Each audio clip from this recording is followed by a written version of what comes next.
broadcast.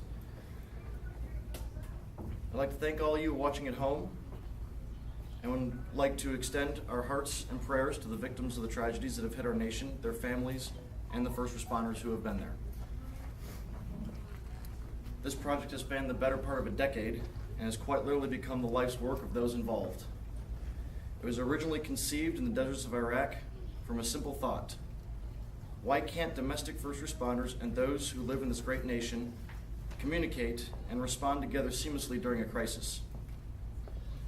From that simple question, modeling off command and control concepts used by the military to great effect, the framework for a system was developed.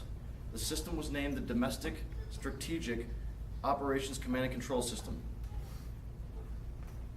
DSOCS for short. DSOCS is comprised of many systems, all working together to help first responders and everyday individuals respond to a crisis, whether it's an active shooter, tornado, hurricane, or any other myriad of event that may occur. One of these components is ETADS, the Emergency Telemetry Alerting and Data System. In response to the events of the past few months, we're going to exclusively focus on this component moving forward. We feel that it's important to get a solution to the hands of the public that they can use immediately. The technology that ETADS employs works in two parts. First, by providing real-time intelligence and situational awareness through alerting, messaging, and location services, which allow all involved citizens and responders to understand the current state of a given situation, and this allows for coordinated and precision response. Second, it actively works to deny the aggressor the ability to hold information dominance during an incident. By this I mean it uses auditory and visual overstimulation, which is directed at the aggressor. This prevents them from clearly understanding their surroundings and diminishes their ability to select targets. The basic principles by which ETAD works help to mitigate an event. However, it is far more comprehensive than these simple guidelines let on. There are three main groups within the ETADS environment: community, law enforcement, and enterprise groups. The community group is for families, individuals, and uses a mobile device application, which enables an individual to not only signal they are in trouble, but also allows them to specify what kind of trouble they are in and automatically updates their location to first responders. Furthermore, if they are in a position to do so, they can message securely with first responders. Text, video, and audio are all able to be sent to responders so they can precisely handle the situation instead of going blindly in. For families, you can message each other, letting you know through a secure communication system what your condition is. For parents, if a school is using an ETAD system, they can send you messages and securely tell you where to meet your children, instead of broadcasting that information to the general public, potentially creating a security risk. Individuals and families can also receive proximity alerts.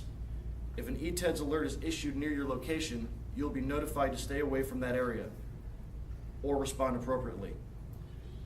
The law enforcement group contains the same abilities but adds tracking and incident management functions. For example, if an active shooter alert is issued by an ETADS user, law enforcement can now be guided directly to the victim.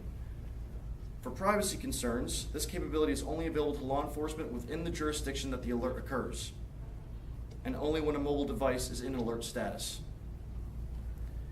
In a mass casualty event, and mutual aid from surrounding agencies is required, temporary jurisdiction will be given to those responding agencies so they can assist. The law enforcement group also provides a situational awareness workstation, which is designed for the police dispatch. This allows the dispatcher to see all active alerts and the units that are assigned to them, which allows the dispatcher to update the responding units if a victim in alert status has moved or the number of devices in alert status has increased. The enterprise group functions the same way that the law enforcement does, with the exception being its scope is limited to the facility in which it's installed and the employees that work there. The enterprise group is intended for schools, hospitals, special events, and other soft targets. Students and parents with ETADS accounts can link their account to schools so they're more aware of situations that are occurring within that school. The cost of these systems to the end user are quite economical. An individual user will be able to download the app for free. The cost for an account for using ETADS will be about $5 a month, less than a good cup of coffee. Family and enterprise accounts will be offered at a discount for multiple users. The basic version of law enforcement will be free to legitimate law enforcement agencies.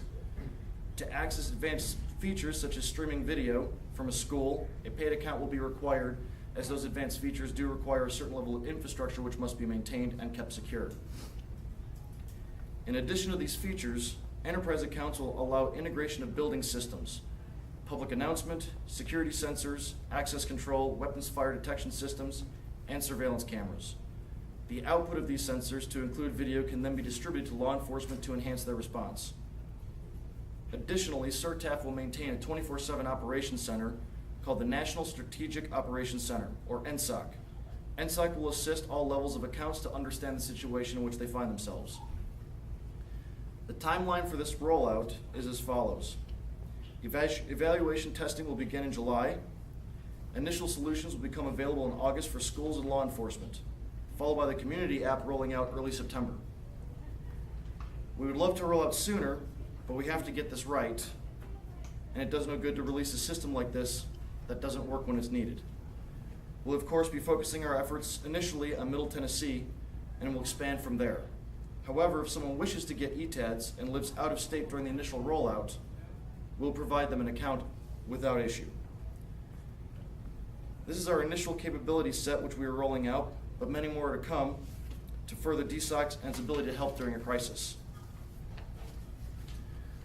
We will continue to make announcements over the next several months as to the status of ETADS and future systems, but as we are a veteran-owned and operated group, and those of us who use our services are placing their trust in us, we have very strict rules that we will follow with regards to information release. On that case, for an example of an ETADS use, if you find yourself in an active shooter situation, open your app, issue an alert. Once that phone is in alert status, it will be locked so that no changes to that app can be made. It will immediately relay that information to both the NSOC and local law enforcement, along with the position of that phone and the individual user to which the account is assigned to. Law enforcement can use that geolocation and the alert information to then hone in on where the problem is immediately without having to talk to anybody, making it much, much faster that they can respond. And by knowing where you're at in a building, they can curtail their response to specifically address the problem.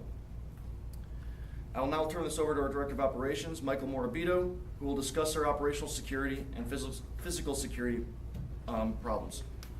Thank you, Tom. My name is Michael Morabito. As Tom stated, I am the Director of Operations for CERTAF. My main role focuses on intelligence, both operational and physical security. Being that we're a company that's about public safety, our number one goal is obviously our customers and everyone's safety, be it regards to information, physical security, and whatnot. We start this off by saying that our customers' information is safe with us. In today's times, that's a very large concern. We have systems and protocols in place to alleviate any threat of public disclosure of any of our customers' personal information. As well, all personnel with access to personal information that work for us are all vetted through a very in-depth process following background checks, personal evaluations, and so forth. Our employees are also required to required to sign non-disclosure and inadvertent disclosure agreements. As Tom stated, introduced you to our NSOC. Our NSOC, our employees that work at the NSOC are not allowed to fully disclose their course of duties or publicly give their name and or their work schedules as part of their assignment. Once our NSOC, in the event of a critical incident, once our NSOC enters crisis management response, our system goes on complete lockdown, meaning only essential personnel in and out.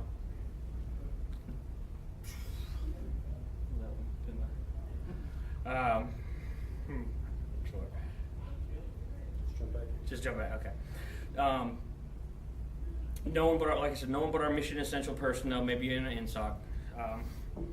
Moving on, in regards to making public releases about an incident, we will not make any statements that will divulge personal information, law enforcement activities, or information on casualties. We will only make comments as to what CERTAF is doing and will avoid specifics. We take operational security very seriously and will not endanger the public by providing information that can be used by any aggressor. On that note, Tom, I'm going to turn it back over to you. Thanks, Mike.